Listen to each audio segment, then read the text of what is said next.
I brought some beautiful weather for you this morning just to get started. It's like we're in Kansas or something. I walked in and my hair looked like Donald Trump when I came in the door. Yeah, thanks. Just wanted to start out by thanking, of course, Mayor Schielke and his beautiful wife, Linda, for taking time out of their busy schedules to join us this morning, along with all of you for taking the time to share with us this morning and listen to some of the insights the mayor's going to share with us. But before we go any further, I want to recognize this morning's sponsor, Northwestern Medicine, and invite Tammy Presley to join me up at the podium to give us an update on what's happening at Northwestern Medicine.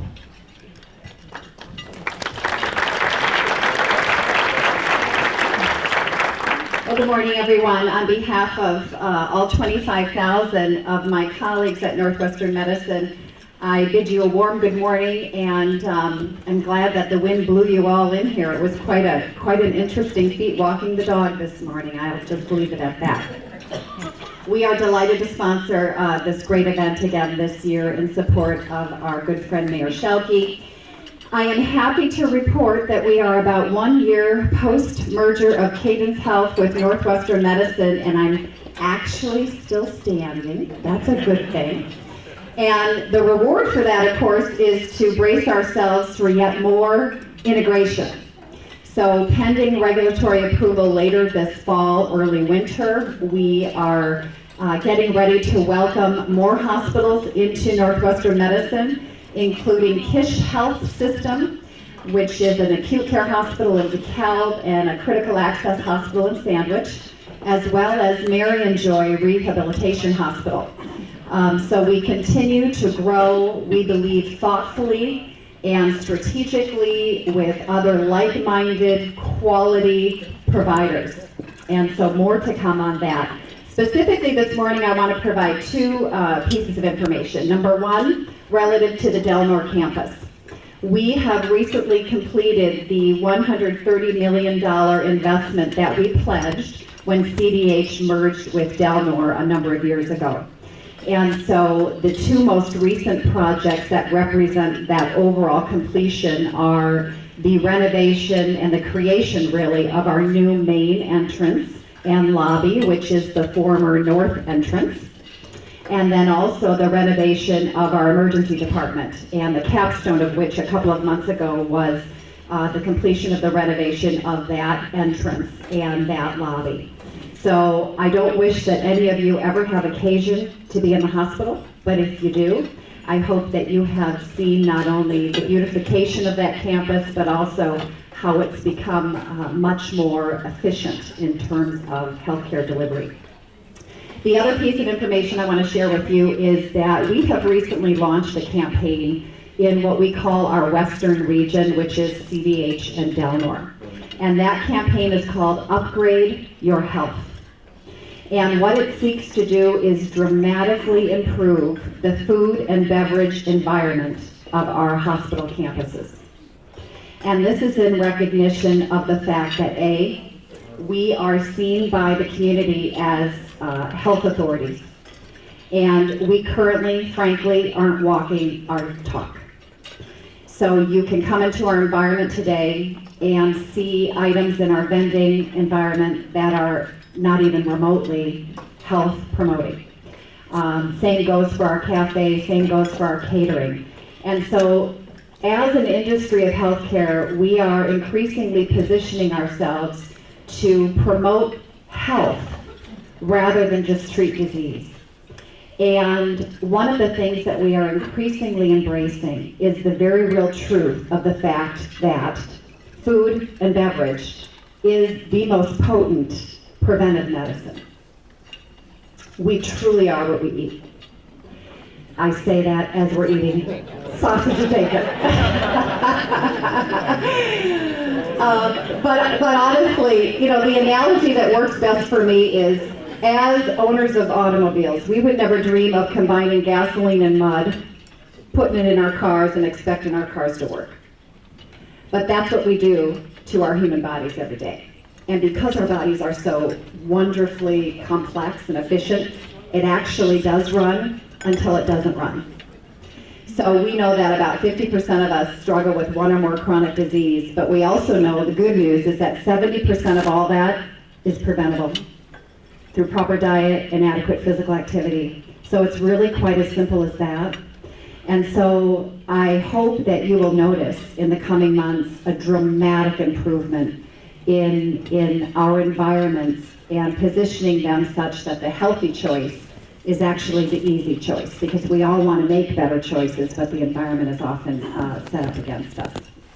So imagine that, a health message coming from a health system this morning. Isn't that refreshing? So on behalf of all of us at Northwestern Medicine, I welcome you today, and I wish all of you a very safe and healthy holiday season. God bless.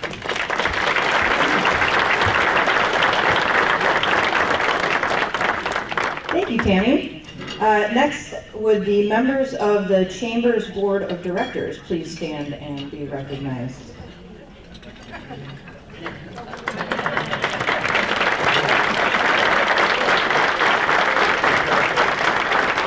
Such a handsome group of people. They have really given me quite a bit of support over the last soon-to-be 2 years as the president and CEO of the Batavia Chamber. So without them, I wouldn't be standing here. And I wanted to also note at the center of your tables and in your program, you notice a list of our Chairman's Circle, Platinum, and Gold members of the Chamber. These organizations choose to invest at a higher level in the Chamber. Please return the favor and invest in their businesses. I was going to do like a little game where one of the programs I was going to put a little star or something, but maybe next year.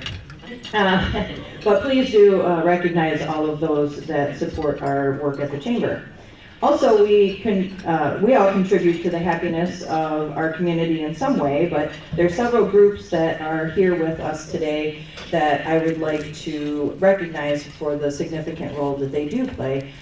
Board members and staff of Batavia Township, led by Jim Anderson, our Batavia Township Supervisor. Thank you, Jim.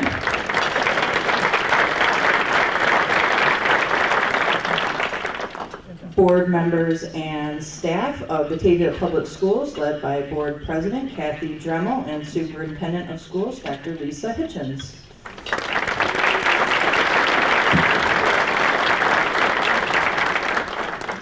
Board members and staff of the Batavia Park District, led by Patrick Callahan, Board President, and Allison Niamella, Executive Director.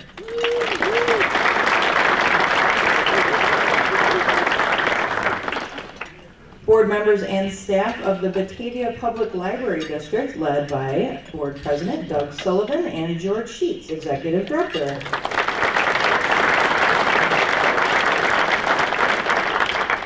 Sometimes people stand, sometimes they just don't stand. Look at the waving hands or something up here.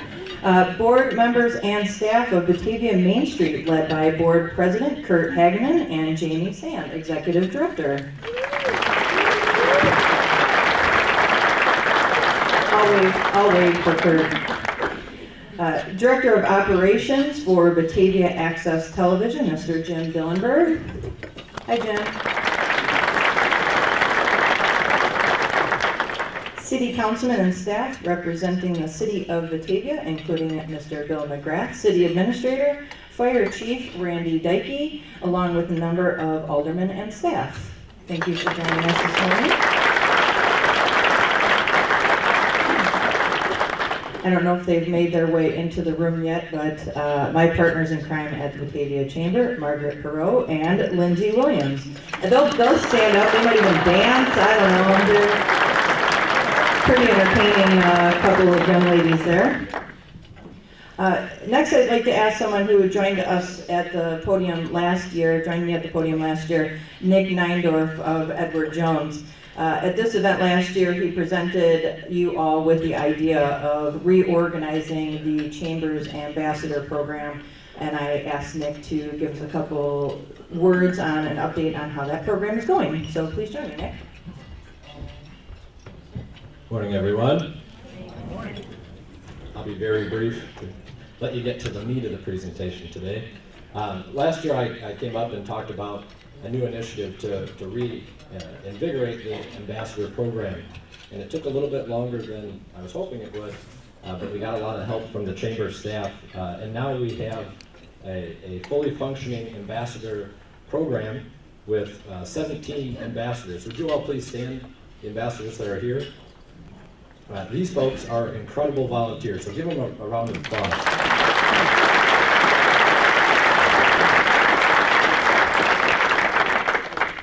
So their job is to reach out and try and re-engage some of our members, get feedback on how the chamber is doing, and also attend ribbon cuttings. We think that that's such a great time for a business to be kicking off and doing a ribbon cutting, and having poor attendance is just awful.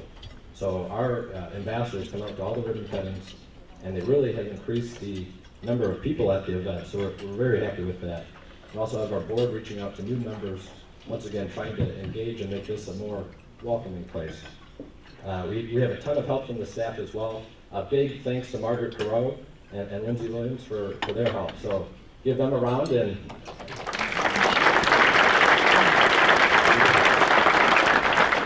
we really couldn't do it without them. So if an ambassador reaches out to you, please take the call, give them your feedback, because we do act on it. Thank you.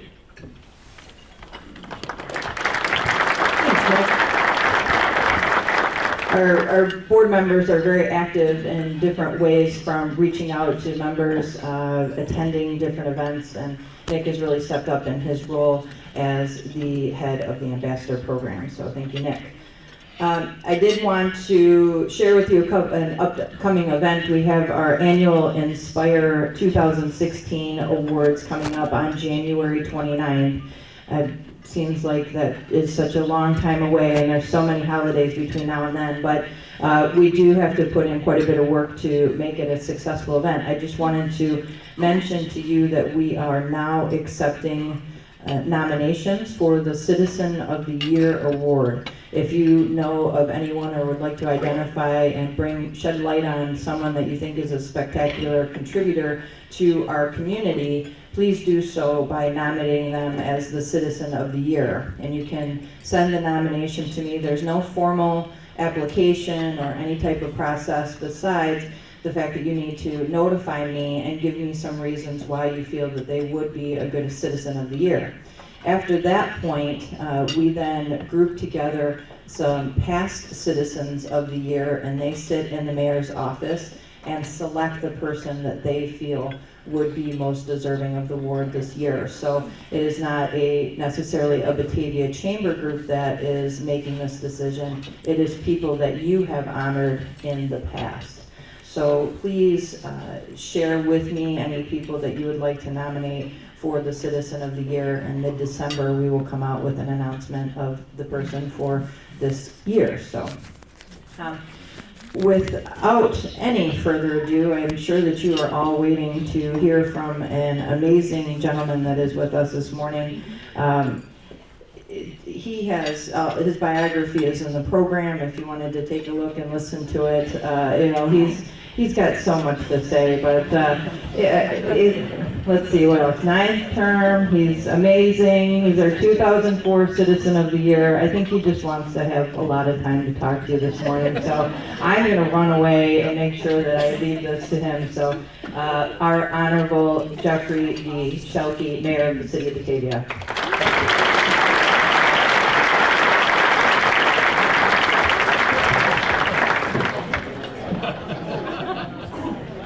Well, good morning. I've got a lot to talk about.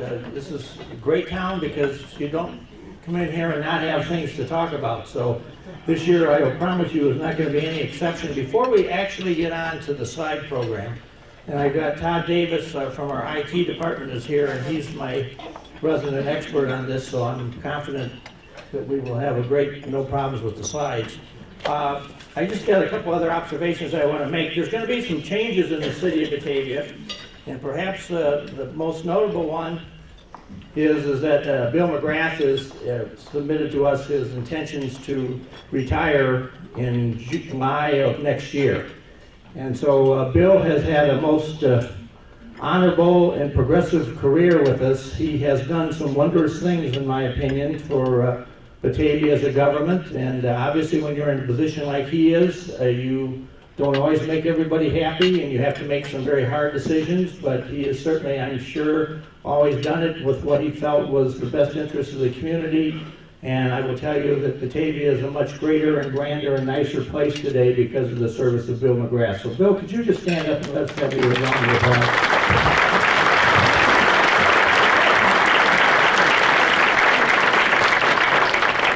Thank him for all his great service. The City Council has made the decision that we are going to do a nationwide search for the next city administrator.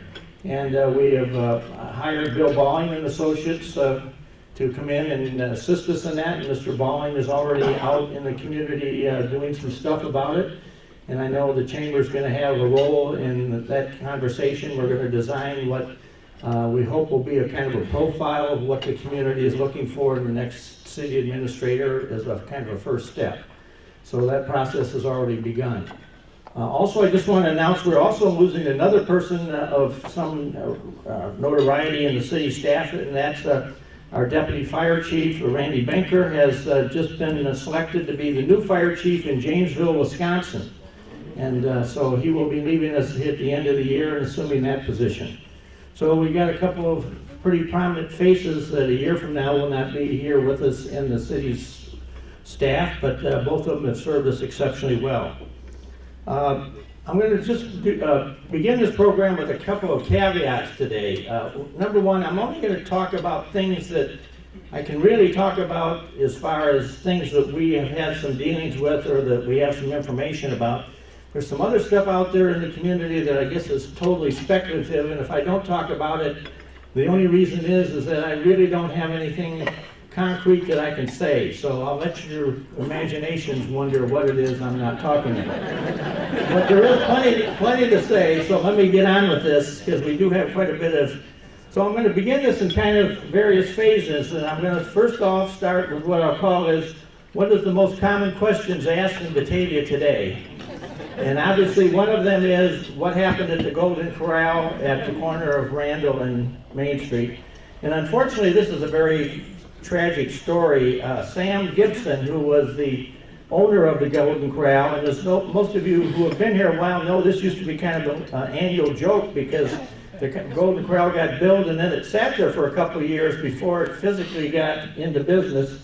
And Mr. Gibson was the gentleman who came in. He owned an existing Golden Corral down in Schererville, Indiana, and he came in and took over and funded and opened the one in Batavia, and his business was quite well. He did quite good. And then unfortunately he was very quickly stricken with cancer and he died. And he left the situation where he didn't really have anybody in line to really take over for him. And unfortunately that's the reason the Golden Corral is not with us at the moment. I will tell you that there's now a bank involved in the ownership of this, and there's a lot of moving parts to this. Our staff at the development department has had several conversations with would-be other restaurants that are looking at the site. We've talked to Golden Corral corporate. Are they interested? One day they say maybe they are, another day they say maybe they aren't. So, but it's a very viable location. All the equipment is still in the building. It was all sealed when Mr. Gibson's family made the decision that they were going to get out of it. So all the tables and all the equipment and everything is still in the building. And so we are optimistic, I will say, that another restaurant will be opening there. I can't tell you who it's going to be or when it's going to be, but it's a very viable question. Next slide. Okay, the next question is what's going to happen at the Avenue Motors site. There's a lot of rumors floating around town.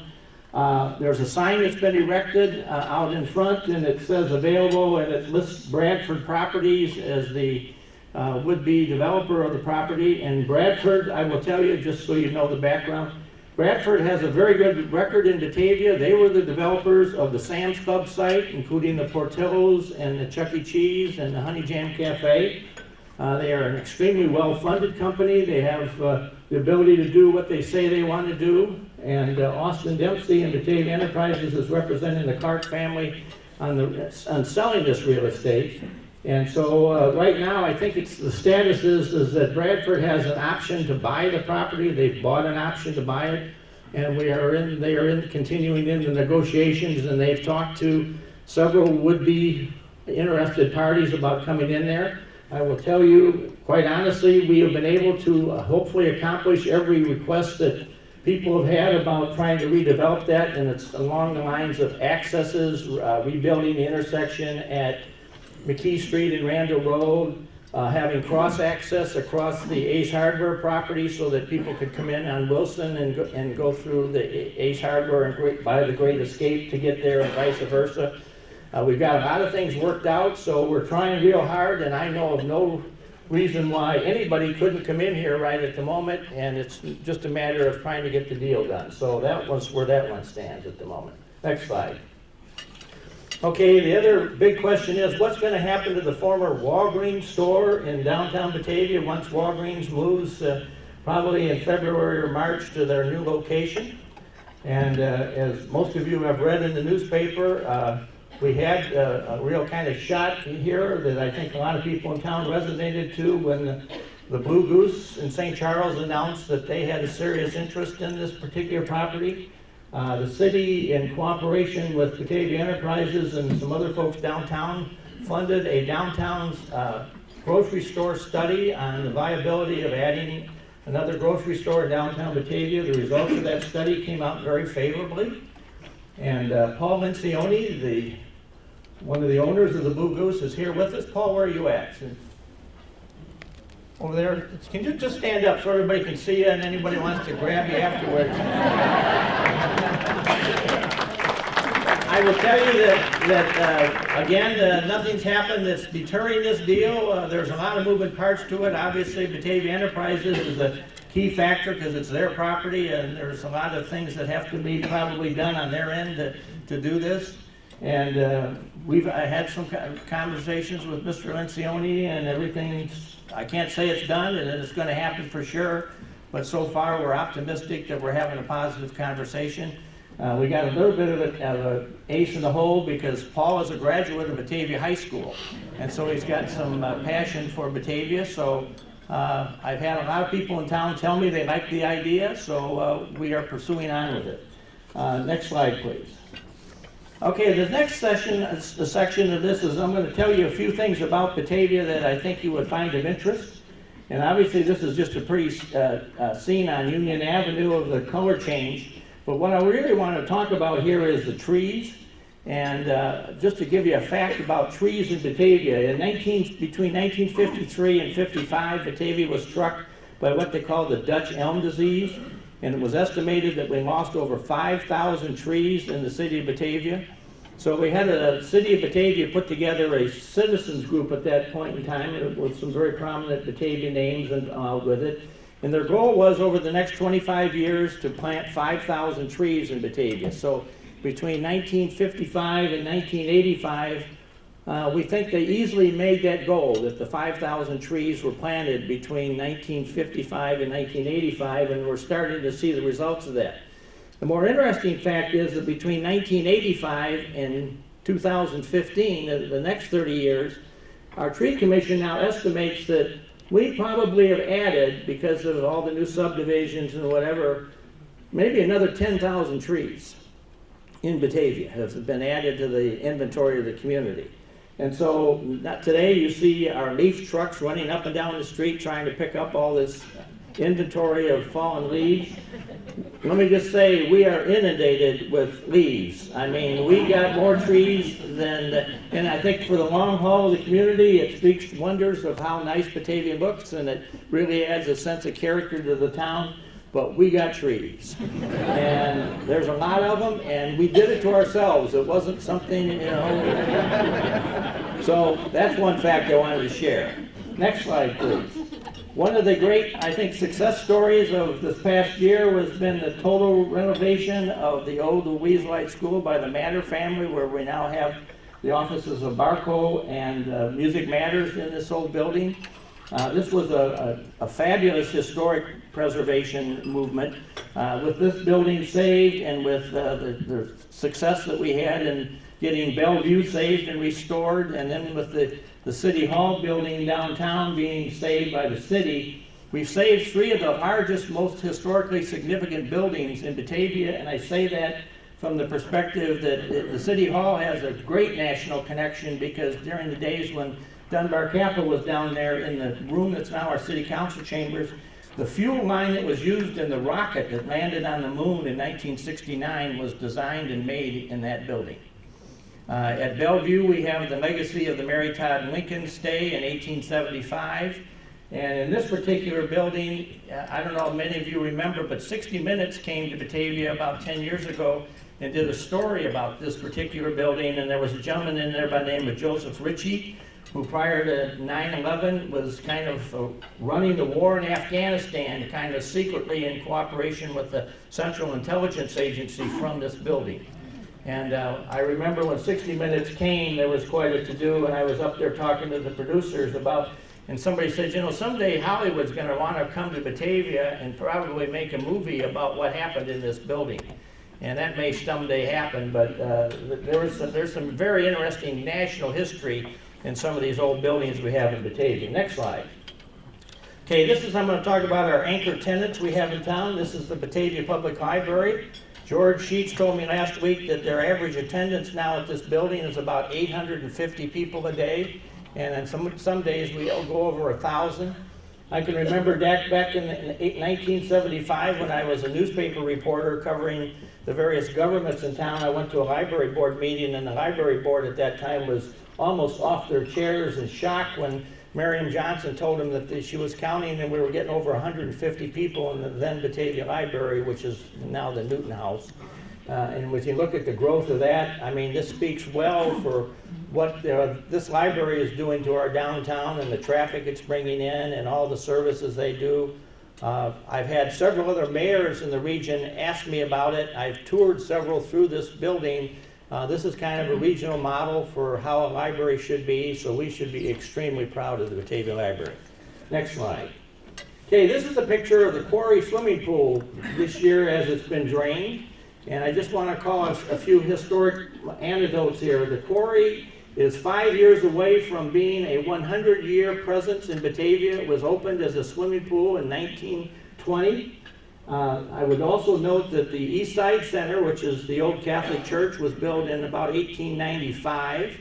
And so that's got 120 years on it. And that one of the oldest buildings in town is the Depot Museum, going to 1855. So just throw the thought out there, the Batavia Park District is the owners and the preservers and the managers of some of the really strong historic stock in town. And, you know, I think the day is going to come, and the hue and cry is there that we probably need to build some kind of a recreational facility in town that will have an indoor swimming pool, and that may be as the tax climate changes, but the Batavia Park District is doing a wondrous job and with what they got in preserving old buildings and making them very applicable for what we have. So that's something I want to talk about. Next slide.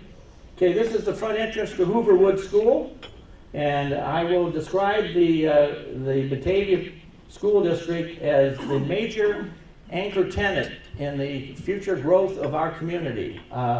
In the last 6 months, just to give you some numbers, all of us know, about 2008, the real estate market basically crashed. And prior to that, we were in Batavia, we were building between 400 and 600 plus houses a year. And then we were having real estate sales of 300 and 400 houses a year. So the real estate market was booming. And then in 2008, the whole thing kind of dropped out from under us. And in 2009, we had basically no new houses being built. And we had a total of 157 houses sold in the city of Batavia in that year. Well, I guess the big news that I bring to you this morning is that the real estate market seems to be roaring back. And let's go to the next slide. This is the Tanglewood subdivision out on Deer Path Road. This has been Unit 5. It's been approved for 63 new homes, very large-scale homes. We've issued permits for 11 of those so far, and there are 9 of them under construction. And the anecdote I guess I'd like to share, going back to our friends at the school district for a moment, the last 6 months I've made a very concerted effort to count every time I have an encounter with some new resident who's moving to Batavia. And answer their question because many of them want to know about something that's going on in their neighborhood or garbage pickup or whatever. And I always ask, well, why did you choose Batavia? And I've talked to 20 different people in the last 6 months. And of the 20 people I've talked to who are newly arriving or yet to arrive, but they're coming, residents of Batavia, 18 of the 20 told me that the principal factor of their decision was their perceptions of the quality of the Batavia public school system. And that was the reason they were making the decision to move to our town. And I had as recent as last Wednesday, I was out raking my leaves in my front yard, and a car pulled up in front of my house, and this guy gets out and says, "Can I ask you some questions?" And I said, "Sure." And he didn't know who I was. When I finally told him, he was kind of going off. But anyway, he was asking me different things, and so I said, "Well, why are you moving to Batavia?" And he says, "Well, I'm a professor in a college out in Ames, Iowa, and I've just gotten a new opportunity to move to the Chicago area. So my wife and I had a contract as of last week to buy a house south of here a little ways. And my wife's been out there spending days on the computer, and she finally figured out that the Batavia School District was where we were going to be. So I just tore up a contract on a house down the river, and I'm in here trying to find a house in Batavia, and I want to get one just on the other side of me here in the next subdivision." So, I mean, I just use that as an illustration of what the school district does for us. And really, I mean, I take my hat off to obviously the wondrous things that they are doing, because they are really driving the real estate market in our town. It would appear, as I look at MLS this year, we have already sold 357 existing houses in Batavia, and it looks like there's about a 5% increase in the value over the past year. Now, that's just my math. It may be a little bit more, a little bit less, but things are definitely on the increase. When we did 150 houses in 2009, now we're back up to 357. I just was at the last 2 days, or not the last 2 days, in Monday and Tuesday of this week, I was in Chicago at mayor's meetings for the region, and I had the opportunity to talk to the mayors from places like Frankfurt, Crystal Lake, Orland Park, Hawthorne Woods. Every one of them said the same thing. Their real estate markets are really starting to boom. There's this huge pent-up demand of buyers, of people who haven't been able to buy that house since 2009. And so it looks like the market is really starting to light up, and Batavia is the place that it seems going to be. So let's go to the next slide. So let's ask ourselves for a moment, where's some of this going to be? This is the proposed Prairie Commons site out at the corner of Wind Energy and Kirk Road. And there's been some conversations about this property, because we had some people come in and want to change some zoning on this, which never happened. But right now, as this thing sits there, this site is approved for 242 townhouses, and it's along with an 18-acre commercial area right along the Kirk Road frontage there. This is by that the east side water tower out there, just south of the Fermilab bike bridge, I'll call it. This is probably the last big site on the east side that's available for development. We don't have a lot of other land left on the east side. Let's go to the next slide. Okay, this is the cell towers out on the Landmar farm, which is on McKee Street, right behind Kohl's and Sam's Club. We had a proposal from a developer that wanted to throw between 210 and 230 houses on this property. Then he kind of withdrew. We've had other conversations, people coming in asking about this. So I throw that number out there of what is the possibilities for this particular site. Next slide. This is what we'll call the South Street site. This is right across the street there behind the Walmart, kind of out there by the medical clinics there along Fabian Parkway. And we've had proposals on this particular piece of property for a 60-unit senior citizen facility. Next slide. Interestingly, this is the retention pond that's immediately to the north of the parking lot at Sam's Club. And this was a temporary retention pond that was put in by Bradford companies because Sam's Club really wanted to get in there and get going, and we were still assembling the large water retention area that was assembled called the Phase 2 of the Brayburn Marsh, which is kind of to the north and behind Sam's Club. So the reason I show this particular piece of property is available for development. And somebody could build some more commercial on this. This is a commercially zoned piece of property, but it's this retention pond that's right there next to the Sam's Club parking lot. Next slide. This is the former Lingard Foundry property at the corner of First Street and Mallory. And as you know, we had a bad fire there a year ago, March, and the building parcel was tore down. We are now in the process of hopefully creating a tax increment financing here district over about a 9-block area here that would include this particular piece of property. Most of it is being zoned kind of a mixed use, which may be some mixture of business and housing. So there probably at some future day, it could be many years in the future, it could be soon, we don't know. There probably will be some type of residential activity here along with maybe some business use. Next slide. Okay, this is the Shady Hill Gardens property on Walnut Street. This has been used for about 100 years as a site for a greenhouse. Previously, it was the Socorro greenhouse was there for a number of years. The greenhouses were all tore down. There's probably some minor amount of environmental contamination on this site because of chemicals that were used and dropped on the ground.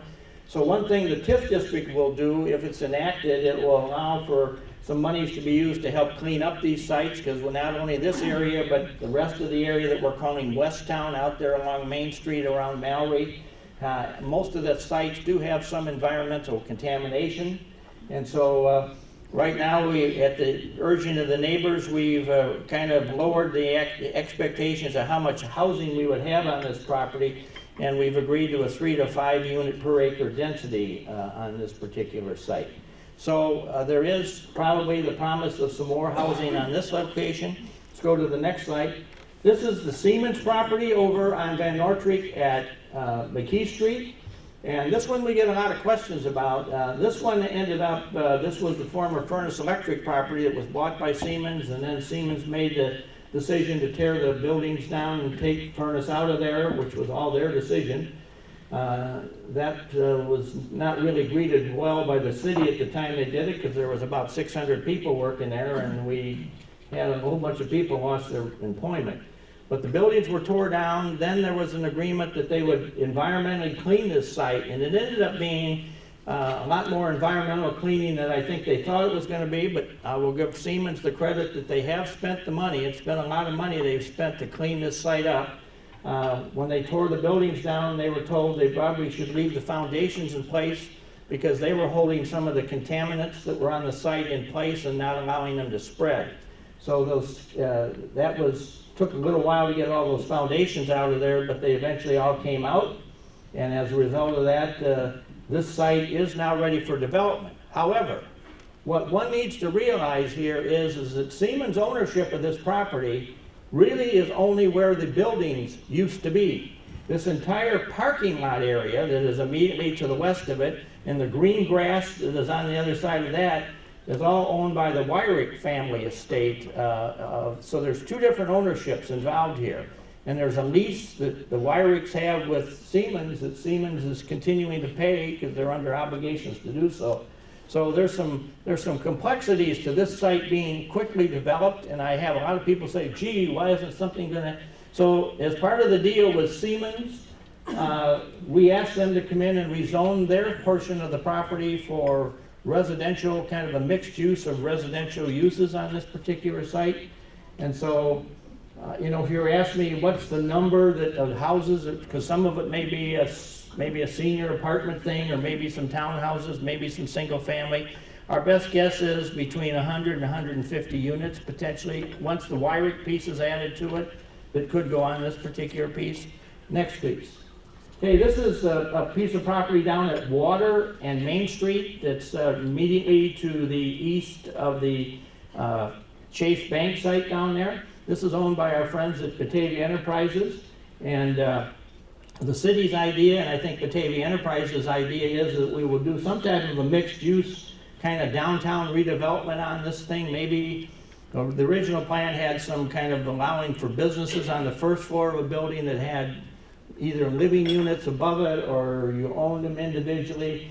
But this site is in play. It is for sale. Batavia Enterprises has got it on the market. And we would suggest that there probably will be some living units in some form or fashion on this particular property in the, not to say the immediate future, but I'm sure Austin and Jerry and Dan would like to sell it as quickly as they could. Next piece. Okay, this is the former Shumway Foundry property down immediately south of First Street at South Shumway Avenue. This is where the foundry was. This is also owned by Batavia Enterprises. It's currently being used as a staging area for the work on the street over on Houston Street.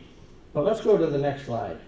This is an aerial that Todd took with his drone that shows what the site looks like. It's obviously one of the issues here is it's immediately north of a water treatment plant, which does do some compromise to it. The city owns some buildings up here along the river.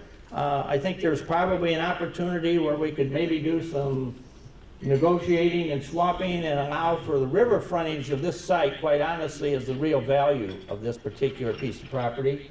And, I think you could do some mixed use of maybe some businesses with condos or units above it. So we're optimistic that this could be a real nice site for some downtown redevelopment to take place. Go to the next slide. Okay, this is the Baptist Church property at the corner of Wilson and Washington Avenue. And this is owned by the city. We bought it a number of years ago when the church made the decision to move out. And there's a lot of issues with the building. We have an engineer's report that's telling us that structurally this older part of this building has some serious issues. And I've been told not to put many people on the first floor of the old sanctuary because the weight too many would collapse the thing into the basement. So where we keep the toy drive, which is in another part of the building, that part of the building is okay, but the church part is tenuous.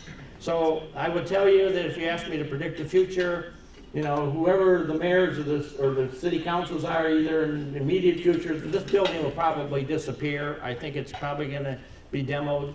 And the plan is to probably, again, put some type of a mixed-use development. Let's go to the next slide. This is, again, a drone shot of this particular property. And most of everything you see there, the city owns. We own the parking structure down at State and River. We own the parking lot up at the corner of Washington and State. We own some of the buildings there. That was only one that we don't own in that picture that you see there. So there are conversations at play. The city council is very active. Chris Ashton, our economic development consultant, is working with several developers who are actively talking with the city about trying to do some stuff on this particular property. So if you were to ask me today to predict where's the next place you're going to see some significant activity, it will be at this location. I think that something will happen here in the near term. I will tell you that one of the things we are finding in talking to people about moving in is that beyond this group of folks that want to get into Batavia because they want to get near the school system, there's a second group of folks that they bring with them, and that's their parents and their grandparents. And we've had a number of conversations with people that say, I would like to buy a 1 or 2 bedroom condo in Batavia. I want to be near my children or my grandchildren. And so we look at this and we say, well, this could be a place where you could build, maybe started as rental apartments that could be converted to condos, but something of a more, nice scale that would be something that people would want to really buy into and live in the downtown area. So we're optimistic that we are going to be bringing a number between the 2 pieces that are owned by Batavia Enterprises, this piece, and this is where I'm going to go and say, I told you at the beginning, there's some other properties that could be in play here. I'm not going to name any names, but there's some other properties that could be in play in the downtown area. And we are thinking that some of these could also be residential or mixed use of some type. So downtown Batavia has some real exciting potentials kind of swimming around it right at the moment. We're very optimistic that things are going to happen that will, with the housing turnaround, that we will get some neat activity taking place here. And that probably we won't get a lot of kids out of these types of homes because it'll be grandma or, you know, Aunt Sally or somebody that wants to, you know, live in the downtown and be able to walk to the stores and whatever. Let's go to the next slide. Okay, then the other big nut we have on the horizon is, as all of you know, the city of Batavia 2 years ago annexed 484 acres of the Mooseheart property, starting right across the street from Batavia High School and going all the way down Randall Road to Orchard. When we get down to Orchard, we annex both sides of the street. And that's a pre-approved development with a number of units, the whole 9 yards. Included in that is ability for Mooseheart to sell property that could allow up to 903 units to be built. Of those, 673 would be age-restricted senior living facilities, probably single-family residents. Talking to the Moose, they've got some ideas of building what I would describe as large retention ponds, which we're going to call lakes, and then they would build housing around the lakes. And interestingly, one of the things that they agreed to is right where Randall Road crosses Mill Creek. They've set aside a 47-acre conservation area, of which nothing will be built on because it's a very pretty area. It's where all the eagles nest and land. And it's the only thing they can do in there is they could build a motorized bridge for cars to go over just to connect the two sides of their development. And then more interestingly, there's over 100 acres with Randall Road frontage that's been planned for business development. So at the end of the day, the way this thing has been set up, there's also ability for them to build a 230 unit multifamily development, but that's way down at the south end of it on Orchard Road. So the way this thing has been set up, the Batavia School District is in line to probably receive 673 age-restricted senior units, of which there won't be any kids, but there'll be taxes. And they'll get about 100 acres of commercial activity, of which probably there's a small part of it's in the West Aurora School District, but the rest of it will be theirs. So this should be a very friendly thing for the Batavia schools to deal with because you should get a lot of revenue out of this and not many kids to educate. That's the idea. Next slide. Going back down to downtown. Oh, one other thing before I get off the housing thing. After I share all those numbers with you, and I'm sure there's some people sitting here saying, now he said 200 here and 100 here. If you add it all up, you know, this could be 30, 40 years down the road, but we think that there's probably the potential in Batavia to add between 2,300 and 2,500 additional living units in our town. And if you run that out on the national average of about 2.8 units per person, 2.8 persons per unit, that probably adds about another 6,000 people to the population of Batavia. And, you know, Tammy was just up here talking about the Northwestern thing. I will tell you another thing that's drawing people is this nice medical campus that sits right in the middle of the Tri-Cities and all that availability, and especially with all these seniors that Mooseheart and others are going to bring in here. That's all popular stuff, so we're all kind of working together here, and I don't know if this was ever really a grand plan, but it certainly is coming together nicely, and it certainly will be, I think, drawing a lot of these folks in here. So we have the ability to probably, if we have any burden on the city, it's probably the ambulance, that we will be running that quite a bit more. Go to the next slide. This is our new parking lot that we just got through doing down at River and Wilson. So we're trying to add to the inventory of downtown parking spaces on the other side. Now quickly, we'll run through some other things that are kind of happening in downtown. Next slide. This is the old Marathon gas station up at the corner of Washington and Wilson. It's gone out of business. It's scheduled, or we're going to be pressing to have the gas tanks removed, and the canopy has to come down because it's been out of business for enough time that it no longer has the ability to be a gas station under the city ordinances. And so we're hoping to get this down, and this will be hopefully another site of redevelopment activity. Next slide. Across the street is the Grand Central Station location. This has been purchased by a gentleman who just came in to see us. He owns 9 smoking and liquor stores in the Chicagoland area. He's quite successful, and he's already spent a lot of money on this building and plans to open that type of a use in this particular location. So that one is probably in the works. He appeared before the city council the other night to get his liquor license approved, so we're moving forward with that. Next slide. This is an interesting little story. This is the Shell station up at the corner of Houston and Batavia Avenue. Now they have come down and the Community Development Department, they have filed a petition which has to go to a public hearing with the Plan Commission, but they want to open a Dunkin' Donuts with a drive-through window as part of this facility.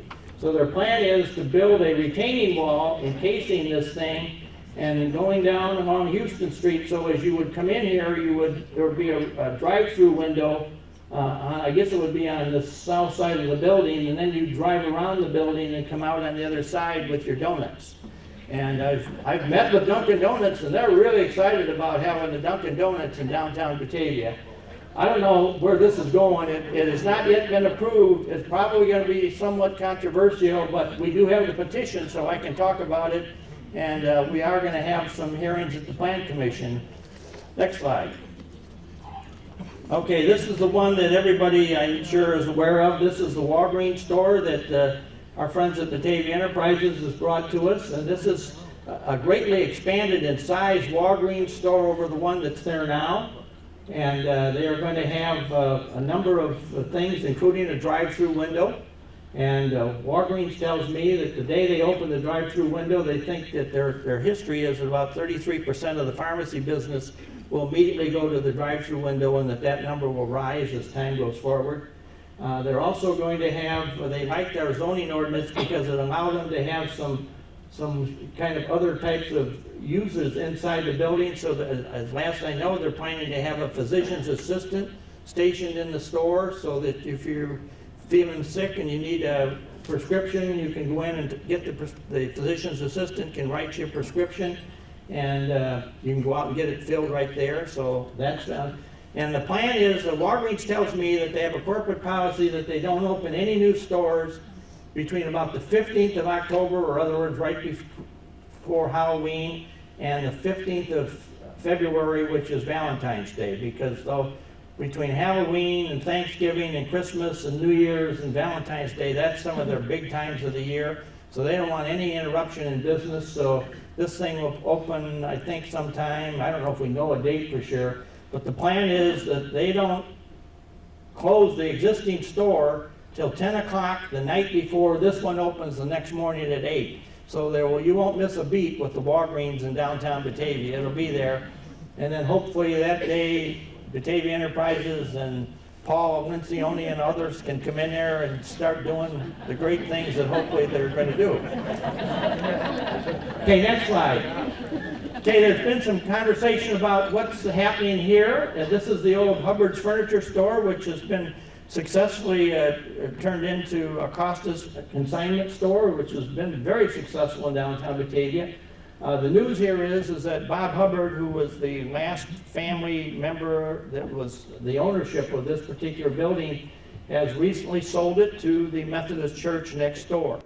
Now, Reverend Anderson is here with us today, and before I got up here today, I talked with her so I could say the plan of the church is right now they don't have any plans for doing anything with the site, but I think for their long-term interest, their building, quite honestly, is one of the most dynamic and prominent architectural church examples in suburban Chicago. I've been in Chicago at meetings, and I've been told that our Methodist Church is ranked amongst the architectural community as truly one of the most significant architectural structures in the western suburbs. So this is a building I'm glad is seemingly by the church has made a decision to stay there, but this will allow them to do some other stuff. But Acosta's is going to be there for the foreseeable future, and they don't have any plans to do anything different right now. So I think that's a kind of a double piece of good news. We're not losing an existing business, at least for the foreseeable future, and the church has the plans to stay there and continue on. Next slide. Another place that seems to have had a kind of renewal is the Water Street Studios. They have 26 artist studios in there, along with 2 galleries and some other, activity areas. And they've recently hired Danelle Hollis to be their executive director, and she brings a lot of new ideas and enthusiasm to it. And I know they've got a benefit coming up this coming Saturday night that a number of you are planning to attend. But this is a very unique use to have in downtown Batavia. It draws in a number of people from far beyond our community, and there's some highly talented artists with studios in there, and they all can kind of do their own thing and collectively share ideas. And so, again, this is Austin Dempsey and I talked when this was first opened that there is some history in the United States of artist studios coming in, and then the artists all get mad at each other and everybody walks out the door and the whole thing goes to pot. Well, this isn't what happened here. This is very much alive and viable and going strong, and so we're very pleased that this has become the success it is. And again, thanks to Batavia Enterprises for kind of charging forth with this, and the city cooperatively has helped to provide some TIF funding for this thing. So this is again a nice use to have in downtown Batavia, and kind of speaks to our future, I think. Next slide. Okay, the big question is, we've obviously had the last few months, Houston Street's been all tore up, and it's been shut down since right after the Batavia Festival, and the Depot Museum and McDonald's and the professional building have all had to kind of stretch their parking and their attendance and whatever. The plan was I was going to be able to say to you today, okay, we got the street open, go on up there and drive on it right now. The construction, I'm proud to tell you, is done for all intent and purposes. We were supposed to stripe it yesterday and have it open today. Well, it rained yesterday and it's windy today, so I don't know if we'll get the striping done today, maybe tomorrow. But hopefully by this weekend, Houston Street will be reopened and you'll all be able to use it. Let's go to the next slide. The plan is, the situation is there's a lot of neat landscaping incorporated in this, and this is one of the kind of the fine touches that Bill McGrath helped acquire through the community, of a lot of neat stuff like this. But obviously this is not the time of year where you plant landscaping, so there's going to be some unplanted areas there for a little bit, but I can tell you we've got it in the budget. The flowers and the trees and everything is all kind of on order, waiting to come in the spring, and that this will be a neat area. And the idea obviously here is if you start over on River Street and then you come across the pedestrian bridge and you get in front of City Hall with the park that the Park District has right there, and we have a new bench out in front of the building that was donated by the family of former Mayor Robert Brown, that's for people to play checkers on. And if you want to play checkers, we have checker sets in the police department that you can come in and we'll give you checkers and you can go out and play checkers. But anyway, then next to the Peg Bond Center, this new street improvement, and the street was designed so it can be a staging area for art festivals or Park District activities or flea markets or whatever we want to do. And the idea is to make the downtown central part of the community kind of the place where everybody gathers and socializes and celebrates and does all the neat things that a community really needs to do to kind of spend itself. So this has been done in really strong cooperation with our friends at the Batavia Park District. And I think this speaks well to kind of the mindset that exists here, where we all work together for a common good and realize some of the neat things that are happening in the community. Let's go another couple quick slides here. I'm just about done. This is a Crosstown Pub and Grill, which is open since last time I spoke, and this is, I think, a very successful addition to Batavia. They were, obviously it's a sports pub, and they had an existing facility in Naperville, and this is their second one, and it seems to be doing quite well, so I just wanted to acknowledge their presence. Next slide. Okay, we have a kind of a new business coming to town that I don't know if many of you know it or not, but this is the area out on Randall Road between Abby's Hallmark and New Uses. And this is going to be the new store and central distribution point for Xfinity Comcast. And so we are being told that all of us that are Comcast customers, we're going to have to switch out our boxes because there's new technologies are emerging and new ways of buying TV programming and whatever have you. And so this is going to be the central location for Kane County and Kendall County and DeKalb County. If you want to change out, if you need to change out your TV box, I'm also led to believe they're going into the phone business, so there's going to be a full store there offering products and sales tax and whatever. And this is going to be a big deal as far as traffic. And so the people in the center out there are kind of excited about it because you're going to get a lot of people coming into Batavia from DeKalb and Sycamore and Oswego and all these other places that are needing to change out their Comcast boxes. So that's what's going into this location. That's under construction. And I will tell you, they were so anxious to get this going. I think we finally approved it.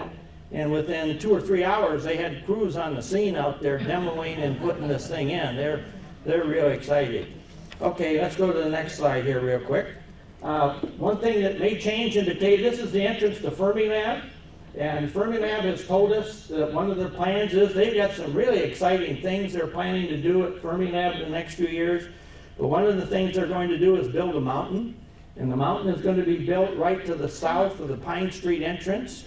And I don't know the exact height of the mountain. I've heard 5 stories, it may be 8 stories.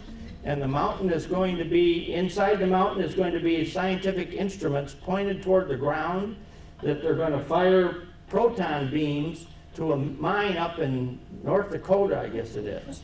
And they're going to be several thousand feet underground, so none of us will even know it, but that's the intention. And there's going to be this mountain built out on Pine Street. It'll be right to the north of the bike bridge that goes over there on Kirk Road. So that'll be yet another monument sign, or what's a landmark site, I guess you could say, to identify Batavia. Next slide. Again, out at Kirk Road in Wilson, this is the new Speedway gas station that's under construction. This is quite a large facility.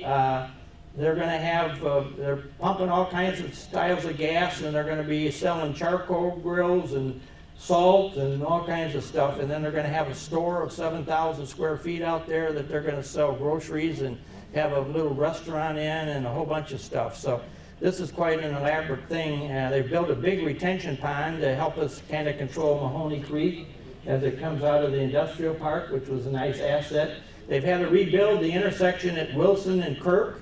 There's new traffic lights being put in, and they've got a right-in, right-out entranceway, but it has a divided median now in the middle of Kirk Road to help control traffic and hopefully make it safer.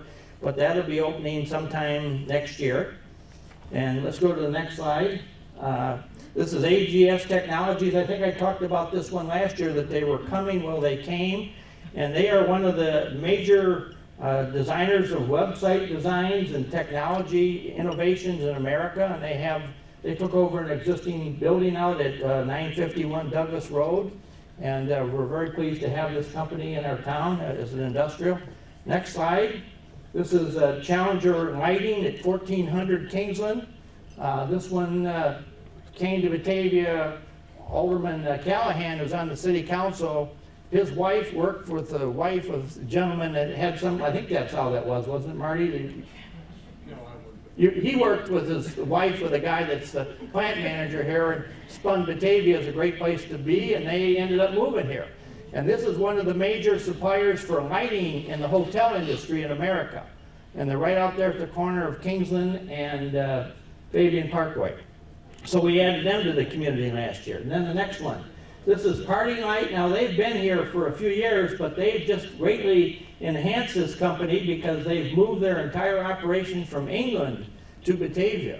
And they transferred over some folks, and this is now their major facility. They were in Hyannisport, Massachusetts, and in Batavia, Illinois, and they consolidated everything to Batavia.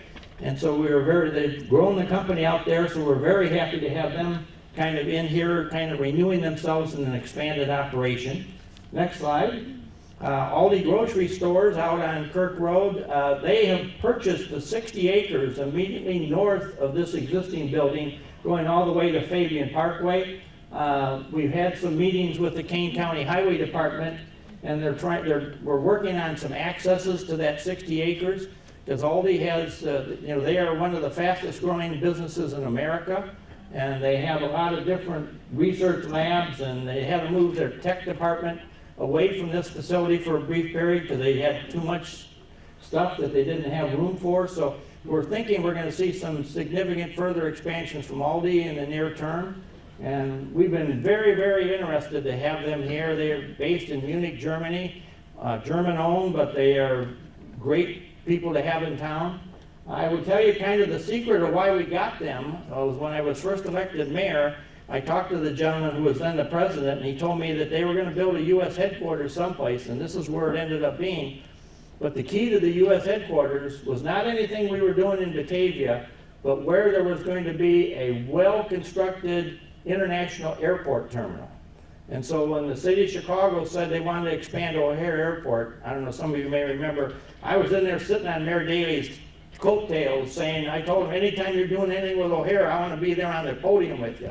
Let Aldi see that we were doing this. Well, I think that worked. It seemed to be, because they did come to Batavia and build their U.S. headquarters, but the whole thing is predicated on a nice international airport terminal at O'Hare. Because they were looking at Atlanta and Nashville and Indianapolis and a bunch of other places, but we ended up with a nice international airport terminal. Next slide.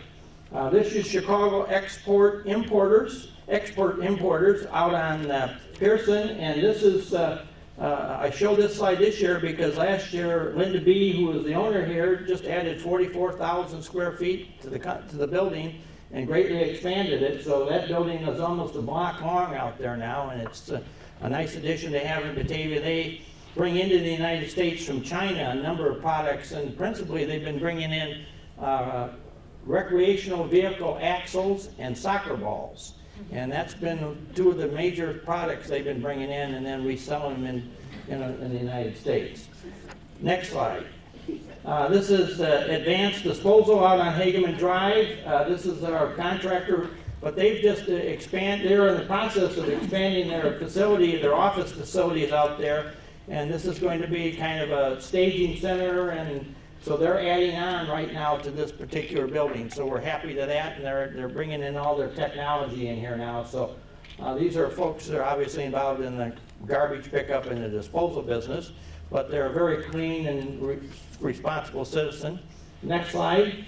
We've also gained auto sports out on Lewis Bork. This is a gentleman who moved over here from the Tinley Orland Park area, and he restores antique automobiles. And he's got a very clean operation, and then when he doesn't have a customer for a restoration, he restores other cars and sells them out in the front lot there, and we get the sales tax off of it. But a nice addition to our community because it's a very well-run operation, and he does some marvelous jobs of restoring like old Thunderbirds or 56 Chevys, or he does a marvelous thing with it. So I'm very pleased that we have them in town. Next slide. Okay, what's going to happen in the future? We've just been successful in obtaining federal money for 3 projects in Batavia over the next probably 5 years. One of them is the resurfacing of East Wilson Street from Verdant Road out to Kirk Road.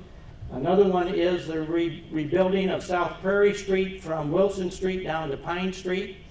And probably the big one is this particular picture. This is Main Street, which is going to be rebuilt from Water Street out to Van Noordtrecht Avenue through the West Town.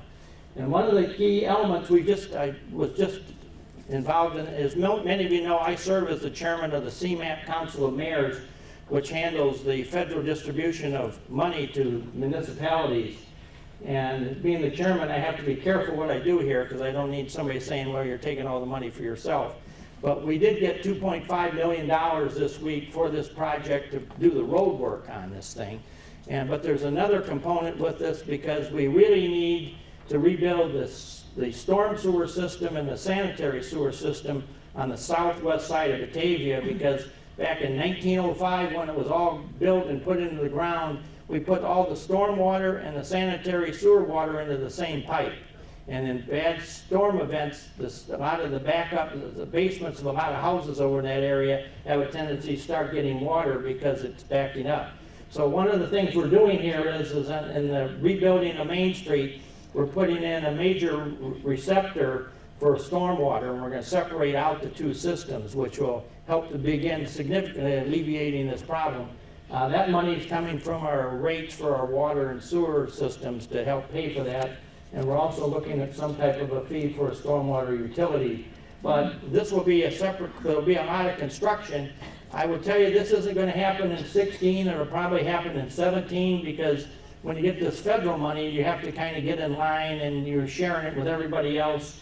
And Kane County, of which we get our share of the money from, there's a whole bunch of projects from other cities, but right now with the new federal transportation bill, it looks like Kane County is gonna get about $8 million a year. So that's gonna be divided amongst all the cities for projects, and so there's different things happening out there. So that's what's coming here in the near future. Let's go to the next. Then another thing we got some money for is to rebuild the bridge on Deer Path Road just off of Main Street. There's a little old narrow bridge there that goes down to McQueen School and the Tanglewood subdivision. We want to get this rebuilt and put a little sidewalk in there and a bunch of other stuff. So we're optimistic that we'll be able to do that in the next. This may be a year or two away too, but again, depending on when the money comes available. We did get it on the list and it is in the eligibility now. Okay, we're almost to the end. Let's do the next slide. We've added to Batavia this call and ride bus service. And what we do here with this is this bus goes up to the Geneva train station every morning, starting about 6 o'clock in the morning, and it sits there and it beats all the trains. And the idea of it is, this was requested by Fermilab. We pick up people from Chicago who commute out here, and from all Oak Park and River Forest and Melrose Park and everything. They can get on the train, they come to Geneva, the Batavia call and ride bus meets them, picks them, takes them up out to Fermilab, and then in the afternoon, starting about 4 o'clock, we go back out to Fermilab, and we pick them up and we take them back to the various trains so they can go home. But we also are now offering this service, and this is the reason I wanted to talk about it to this audience. This service is now being offered to all the people in the industrial park on the northeast side, or basically any industry. If we can coordinate it, if you got employees that are coming out on the train or want to come out on the train, we can now pick them up, bring them from Geneva down to Batavia to your business. They can work all day, and then we'll go back in the afternoon and take you back to the train. And then the beautiful part about this is that goes from about 6 in the morning till 9 in the morning, and then from about 3 or 4 in the afternoon to 6, the bus is tied up doing that. But in the middle part of the day, the bus is just in Batavia and is available for any citizen that wants to call it up and say, hey, I want to go to the doctor, or I want to go. And we already have a call and ride for the senior citizens, but this is kind of a second one that we now have available that most people in town can call us if you do it within the time frames that we have it. So Doug Sullivan is here. And Doug has already been introduced as the president of the library board, but in his real life, Doug is the marketing director for Pace Bus for the entire Pace fleet, all 6 counties of the Pace organization. So Doug, would you stand up and so everybody can see who Doug is? So I asked Doug to come today so that he's the marketing director, he's the guy that can make this work for you. So if any industry here or business has some employees that want to ride the train out to Geneva, be picked up and taken to your business, and then picked up in the afternoon and taken back, talk to Doug and he can give you some information about it. We can try to make this work. We're really excited about this service because it is being used, and we do have this. This is a so-called reverse commute where people come out from Chicago instead of everybody going to Chicago. And finally, my final slide of the day is this is Dr. Bernard J. Sagrand. And in 2016, Batavia is going to be the home of the 100th anniversary of American Flag Day, because in 1916, Reverend Sagrand and his family lived right across the street from here at 1184 South Batavia Avenue.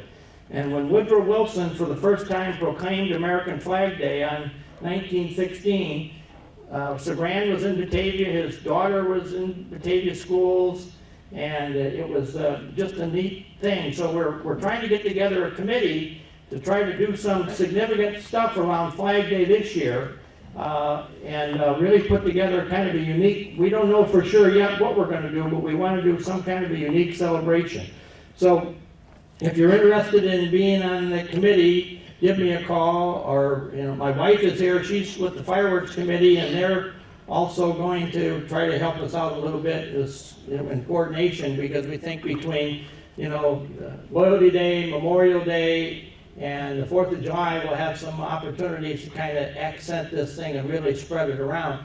But it is a rare honor for Batavia to be the home of the founder of Flag Day when Flag Day was founded. That's a really significant national historic event, and we want to do stuff about it. So I'm 6 minutes past my deadline, so I apologize for being late. I'll stay around for a while if anybody has any particular questions, but thank you for, again, listening and hearing me out this year.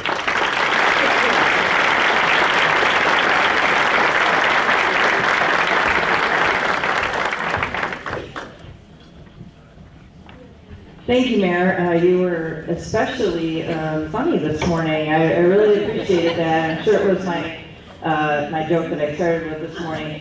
But before you all leave and run out, I would like to say special thanks to the Batavia Public School District and City Administration, especially our Police and Fire Protection District. We had a unique situation here in Batavia on Tuesday, and they went above and beyond to make sure that our families were all safe. So a personal thank you from me to all of the work that you did to keep us safe in Batavia on Tuesday.